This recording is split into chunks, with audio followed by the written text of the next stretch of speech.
श्री शिव महापुराण द्वितीय रुद्र संहिता और द्वितीय सतीखंड। पिछले अध्याय में हमने कामदेव और रति के विवाह के बारे में सुना। वह कुमारी संध्या कौन थी जिन पर सभी आसक्त हुए, उनके बारे में हम कुछ और जानकारी इस अध्याय में पाएंगे। आप सभी से अनुरोध है कि यदि आप इन वीडियोस को लाइक, शेयर या सब्सक्राइब नहीं भी कर सकते तो इन्हें पूरा अवश्य सुनें और लाभान्वित हों। सूत जी बोले, हे महर्षियों, ब्रह्मा जी के इस वचन को सुनकर मुनिश्रेष्ठ नारद प्रसन्नचित होकर शंकर जी का स्मरण करके आनंद पूर्वक कहने लगे, हे ब्राह्मण, हे विधे, हे विष्णु शिष्य, हे महाभाग, हे महामते, आपने शिव जी की अद्भुत लीला का वर्णन किया। जब कामदेव अपनी पति को प्राप्त कर प्रसन्न होकर अपने घर चला गया तथा प्रजापति दक्ष भी अपने घर चले गए, सृष्टिकर्ता आप ब्रह्मा तथा आपके मानसपुत्र भी अपने अपने घर चले गए, तब पितरों की जन्मदात्री वह ब्रह्मपुत्री संध्या कहाँ गई? उसने क्या किया और उसका विवाह किस पुरुष के साथ हुआ? इन सब बातों को और संध्या के चरित्र को विशेष रूप से कहिए। सूत जी बोले, तत्वेता ब्रह्मदेव परम बुद्धिमान देवऋषि नारद के इस वचन को सुनकर भक्तिपूर्वक शंकर जी का स्मरण करके कहने लगे। ब्रह्मा जी बोले, हे मुनि, संध्या का संपूर्ण शुभ चरित्र सुनिए, जिसे सुनकर हे मुनि सभी स्त्रियां पतिव्रता होती हैं। वह संध्या जो पूर्वकाल में मेरे मन से उत्पन्न हुई थी, वही तपस्या कर शरीर छोड़ने के बाद अरुंधति हुई। उस बुद्धिमती तथा उत्तम व्रत करने वाली संध्या ने मुनिश्रेष्ठ मेधातिथि की कन्या के रूप में जन्म ग्रहण किया। ब्रह्मा, विष्णु तथा महेश्वर के वचनों से महात्मा वशिष्ठ का अपने पति रूप में वरण किया। वह श्रेष्ठ पतिव्रता, वंदनीय, पूजनीय तथा दया की प्रतिमूर्ति थी। नारद जी बोले, हे ब्राह्मण, उस संध्या ने क्यों, कहां तथा किस उद्देश्य से तप किया? किस प्रकार वह अपना शरीर त्याग करके मेधातिथि की कन्या हुई और उसने किस प्रकार ब्रह्मा, विष्णु तथा शिव के द्वारा बताए गए उत्तम व्रत वाले महात्मा वशिष्ठ को अपना पति स्वीकार किया? हे पितामह, इसे सुनने की मेरी बड़ी उत्सुकता है, अतः सुनने की इच्छा वाले मुझसे अरुंधति के चरित्र का विस्तार पूर्वक ठीक ठीक वर्णन कीजिए। ब्रह्मा जी बोले, हे नारद, पहले अपनी पुत्री संध्या को देखकर मेरे मन काम से आकृष्ट हो गया, किंतु बाद में शिव के भय से मैंने उसे छोड़ दिया। कामबाण से घायल होकर उस संध्या का तथा मन को वश में रखने वाले महात्मा ऋषियों का भी चित्त चलायमान हो गया था। उस समय मेरे प्रति कहे गए शिव जी के उपहासयुक्त वचन को सुनकर और ऋषियों के प्रति अपने चित्त को मर्यादा छोड़कर चलायमान देखकर तथा बार बार मुनियों को मोहित करने वाली इस प्रकार के भाव को देखकर वह संध्या विवाह के लिए स्वयं अत्यंत दुखी हुई। हे मुनि, कामदेव को शाप देकर जब मैं अंतर्धान हो गया एवं शिव जी अपने स्थान कैलाश को चले गए, उस समय हे मुनि सत्तम, वह मेरी पुत्री संध्या क्षुब्ध होकर कुछ विचार करके ध्यानमग्न हो गई। वह मनस्विनी संध्या कुछ देर तक अपने पूर्व व्रत का स्मरण करती हुई उस समय यथोचित रूप से यह विचार करने लगी, मेरे पिता ने उत्पन्न होते ही मुझ युवती को देखकर काम से प्रेरित होकर अनुराग पूर्वक मुझे प्राप्त करने की अभिलाषा की। इसी प्रकार आत्म तत्वज्ञ ब्रह्मदेव के मानस पुत्रों ने भी मुझे देखकर अपना मन मर्यादा से रहित कर काम अभिलाष से युक्त कर लिया।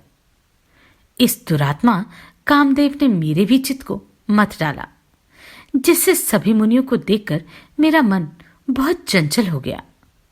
इस पाप का फल कामदेव ने स्वयं पाया कि शंकर जी के सामने कुपित होकर ब्रह्मा जी ने उसे शाप दे दिया। मैं पापिनी भी इस पाप का फल पाऊंगी, अतः उस पाप से शुद्ध होने के लिए मैं भी कोई साधन करना चाहती हूं, क्योंकि मुझे देखकर मेरे पिता तथा सभी भाई प्रत्यक्ष रूप से काम भाव पूर्वक मेरी अभिलाषा करने लगे। अतः मुझसे बढ़कर कोई पापिनी नहीं। उन सबको देखकर मुझमें भी अमर्यादित रूप से काम भाव उत्पन्न हो गया और मैं भी अपने पिता तथा सभी भाइयों में पति के समान भावना करने लगी। अब मैं इस पाप का प्रायश्चित करूंगी और वेदमार्ग के अनुसार अपने शरीर को अग्नि में हवन कर दूंगी। मैं इस भूतल पर एक मर्यादा स्थापित करूंगी, जिससे कि शरीरधारी उत्पन्न होते ही काम भाव से युक्त ना हो। इसके लिए मैं परम कठोर तप करके उस मर्यादा को स्थापित करूंगी और बाद में अपना शरीर छोड़ूंगी। मेरे जिस शरीर में मेरे पिता एवं भाइयों ने काम अभिलाष किया, उस शरीर से अब कोई प्रयोजन नहीं है। मैंने भी जिस शरीर से अपने पिता तथा भाइयों में काम भाव उत्पन्न किया, अब वह शरीर पुण्य कार्य का साधन नहीं हो सकता। वह संध्या अपने मन में ऐसा विचार कर चंद्रभाग नामक श्रेष्ठ पर्वत पर गई, जहां से चंद्रभागा नदी निकली हुई है। इसके बाद संध्या को उस श्रेष्ठ पर्वत पर तपस्या के लिए गई हुई जानकर मैंने अपने पास में बैठे हुए मन को वश में रखने वाले सर्वज्ञ, ज्ञान योग्य तथा वेद वेदांग के पारगामी अपने पुत्र वशिष्ठ से कहा, हे पुत्र वशिष्ठ, तपस्या का विचार करके गई हुई मनस्विनी पुत्री संध्या के पास जाओ और उसे विधि पूर्वक दीक्षा प्रदान करो। हे मुनि सत्तम, प्रथम ये तुम लोगों को, मुझको तथा अपने को कामाभिलाष से युक्त देख रही थी, परंतु अब उसके नेत्रों की चपलता दूर हो गई है। यह तुम लोगों को तथा अपने अभूतपूर्व दुष्कर्म को समझकर मृत्यु ही अच्छी है ऐसा विचार कर प्राण छोड़ने की इच्छा करती है। अब यह तपस्या के द्वारा अमर्यादित प्राणियों में मर्यादा स्थापित करेगी। इसलिए तपस्या करने के लिए यह साध्वी चंद्रभाग नामक पर्वत पर गई है। हे तात, वह तपस्या की किसी भी क्रिया को नहीं जानती है, अतः जिस प्रकार के उपदेश से वह अपने अभिष्ट को प्राप्त करे वैसा करो। हे मुने, तुम अपने इस रूप को छोड़कर दूसरा शरीर धारण करके उसके समीप में स्थित होकर तपश्चर्या की क्रियाओं को प्रदर्शित करो। उसने यहां पर मेरे तथा तुम्हारे रूप को पहले देख लिया है। इस रूप द्वारा वह कुछ भी शिक्षा ग्रहण नहीं करेगी, इसलिए दूसरा रूप धारण करो।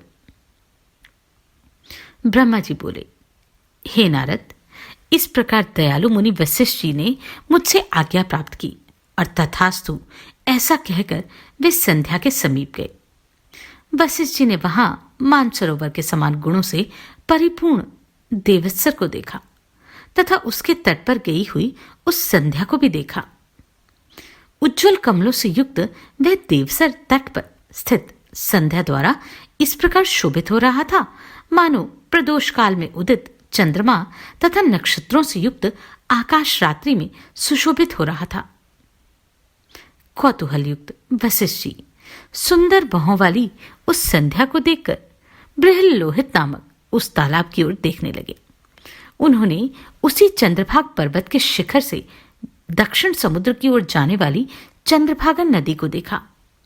वह नदी चंद्रभाग पर्वत के विशाल पश्चिमी भाग को तोड़कर समुद्र की ओर उसी प्रकार जा रही थी जैसे हिमालय से गंगा समुद्र में जाती है। उस चंद्रभाग पर्वत पर बृहल्लोहित सरोवर के तट पर स्थित संध्या को देखकर वशिष्ठ जी आदरपूर्वक उससे पूछने लगे, हे भद्रे, इस निर्जन पर्वत पर तुम किस लिए आई हो? तुम किसकी कन्या हो और यहां क्या करना चाहती हो? पूर्ण चंद्रमा के समान तुम्हारा मुख मलिन क्यों हो रहा है? यदि कोई गोपनीय बात ना हो तो बताओ, मुझे सुनने की इच्छा है। ब्रह्मा जी बोले, उन महात्मा वशिष्ठ की बात सुनकर उन्हें महात्मा प्रदीप्त अग्नि के समान तेजस्वी ब्रह्मचारी तथा जटाधारी देखकर और आदरपूर्वक प्रणाम कर संध्या उन तपोधन वशिष्ठ से कहने लगी, हे प्रभु, मैं जिस उद्देश्य से इस सिद्ध पर्वत पर आई हूं वह तो आपके दर्शन मात्र से ही पूर्ण हो जाएगा। हे ब्राह्मण, मैं तप करने के लिए इस निर्जन पर्वत पर आई हूं। मैं ब्रह्मा की पुत्री हूं और संध्या नाम से प्रसिद्ध हूं। यदि आपको उचित जान पड़े तो मुझे उपदेश कीजिए। मैं तपस्या करना चाहती हूं, अन्य कुछ भी गोपनीय नहीं है। मैं तपस्या की कोई विधि बिना जाने ही तपोवन में आ गई हूं। इसी चिंता से मैं सूखती जा रही हूं तथा मेरे हृदय कांप रहा है। ब्रह्मा जी बोले, ब्रह्मज्ञानी वशिष्ठ जी ने उसकी बात सुनकर पुनः संध्या से कुछ नहीं कहा, क्योंकि वे सभी बातें जानते थे। इसके बाद वे मन में भक्त वत्सल शंकर जी का स्मरण कर तपस्या के लिए उद्यम करने वाली तथा मन को वश में रखने वाली उस संध्या से कहने लगे, हे देवी, जो महान तेज स्वरूप, महान तप तथा परम आराध्य हैं, उन शंभु का मन में ध्यान करो, जो धर्म, अर्थ, काम और मोक्ष के आदि कारण तथा अद्वैत स्वरूप हैं। उन्हीं संसार के एकमात्र आदि कारण पुरुषोत्तम का भजन करो। हे शुभाननी, तुम इस मंत्र से देवेश्वर शंभु का भजन करो। उससे तुम्हें समस्त पदार्थों की प्राप्ति हो जाएगी, इसमें संदेह नहीं है। ओम नमः शंकराय। ओम।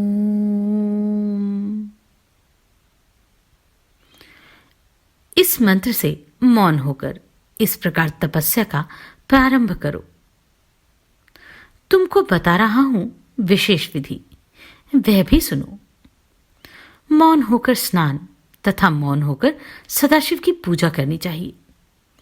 प्रथम दोनों षष्ठ कालों में जल का आहार कर तीसरे षष्ठ काल में उपवास करें। इस प्रकार षष्ठकालिक क्रिया तपस्या की समाप्ति पर्यंत करनी चाहिए। हे देवी, इसका नाम मौन तपस्या है। इसे करने से यह ब्रह्मचर्य का फल प्रदान करने वाली तथा सभी अभिष्ट फल प्रदान करने वाली है। यह सत्य है, सत्य है, इसमें संदेह नहीं है।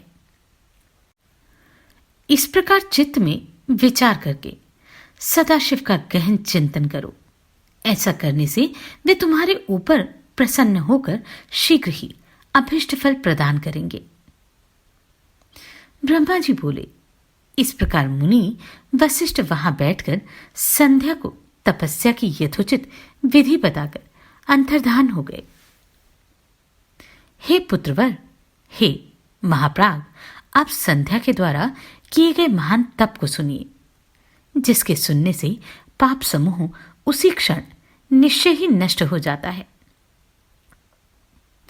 तपस्या का उपदेश कर वशिष्ठ जी के अपने घर चले जाने पर संध्या भी तपस्या की विधि को जानकर अत्यंत हर्षित हो गई। वह बृहल्लोहित सर के सन्निकट प्रसन्नचित होकर अनुकूल वेश धारण करके तपस्या करने लगी। वशिष्ठ जी ने तपस्या के साधनभूत जिस मंत्र को बताया था, उस मंत्र से वे शंकर जी का पूजन करने लगी। इस प्रकार सदाशिव में चित लगाकर एकाग्र मन से घोर तपस्या करती हुई उस संध्या का एक चतुर्युग बीत गया।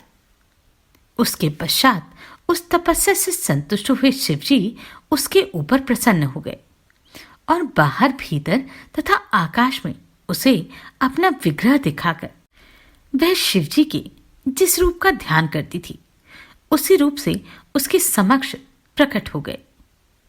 संध्या अपने मन में चिंतित, प्रसन्न मुख तथा शांत स्वरूप भगवान शिव को सामने देखकर बहुत प्रसन्न हुई। मैं शिवजी से क्या कहूं तथा किस प्रकार इनकी स्तुति करूं, इस प्रकार चिंतित होकर संध्या ने भयपूर्वक अपने नेत्रों को बंद कर लिया। तब नेत्र बंद की हुई उस संध्या के हृदय में प्रविष्ट होकर शिवजी ने उसे दिव्य ज्ञान, दिव्य वाणी और दिव्य चक्षु प्रदान किए। इस प्रकार उसने दिव्य ज्ञान, दिव्य चक्षु और दिव्य वाणी प्राप्त की और जगतपति दुर्गेश को प्रत्यक्ष खड़ा देखकर वह उनकी इस प्रकार स्तुति करने लगी। संध्या बोली, जिनका रूप निराकार, ज्ञानगम्य तथा पर है, जो न स्थूल न सूक्ष्म न उच्च ही है तथा जो योगियों के द्वारा अंतःकरण से चिंते हैं, ऐसे रूप वाले लोककर्ता आपको नमस्कार है।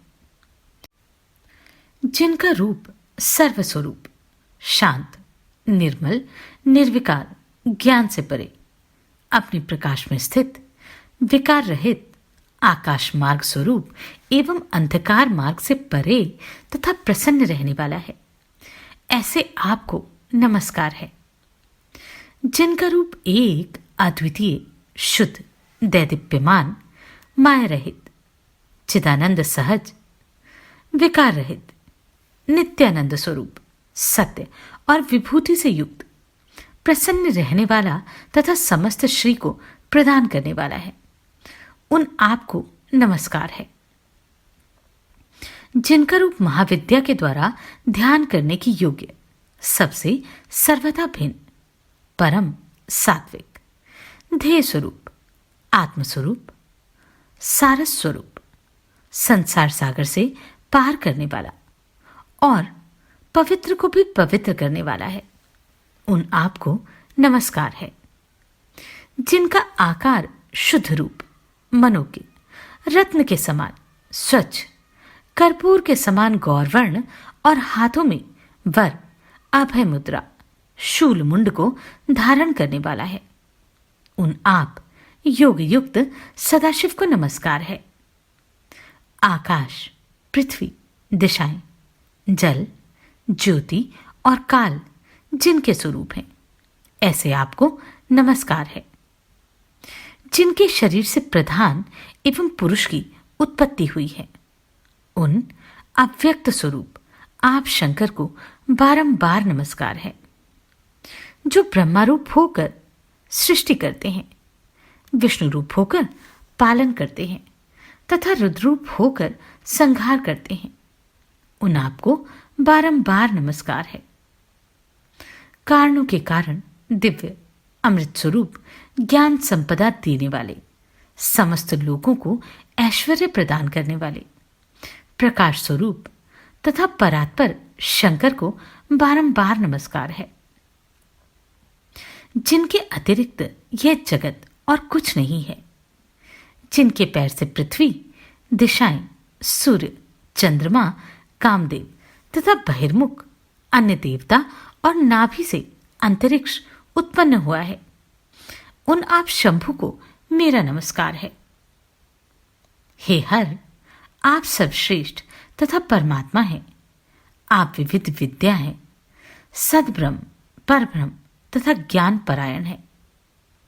जिनका न आदि है, न मध्य है और न अंत है, और जिनसे ये समस्त संसार उत्पन्न हुआ है। वाणी तथा मन से अगोचर उन सदाशिव की स्तुति किस प्रकार करूं? ब्रह्मा आदि देवगण तथा तपोधन महर्षि भी जिनके रूपों का वर्णन नहीं कर पाते, उनका वर्णन मैं किस प्रकार कर सकती हूं? हे प्रभु, इंद्र सहित समस्त देवगण तथा सभी असुर भी जब आपके रूप को नहीं जानते, तो आप जैसे निर्गुण के गुणों को मेरे जैसी स्त्री किस प्रकार जान सकती है? हे महेशान, आपको नमस्कार है। हे तपोमय, आपको नमस्कार है। हे शंभो, हे देवेश, आपको बारंबार नमस्कार है। आप मेरे ऊपर प्रसन्न हुई। ब्रह्मा जी बोले, संध्या के द्वारा स्तुत भक्त वत्सल परमेश्वर सदाशिव उसके वचन को सुनकर परम प्रसन्न हो गए। वे शिव, वल्कल तथा कृष्ण मृग चर्म युक्त उसके शरीर को जटा से आच्छन्न एवं पवित्र धारण किए हुए उसके सिर को तथा तुषारपात से मुरझाए हुए कमल के समान उसके मुख को देखकर दयामय होकर उससे इस प्रकार कहने लगे। महेश्वर बोले, हे भद्रे, तुम्हारी इस उत्कृष्ट तपस्या से तथा तुम्हारी इस स्तुति से मैं बहुत प्रसन्न हूं। हे शुभ प्राज्ञ, अब तुम वर मांगो। जो भी तुम्हारा अभिष्ट हो तथा जिससे तुम्हारा कार्य पूर्ण हो, वह सब मैं करूंगा।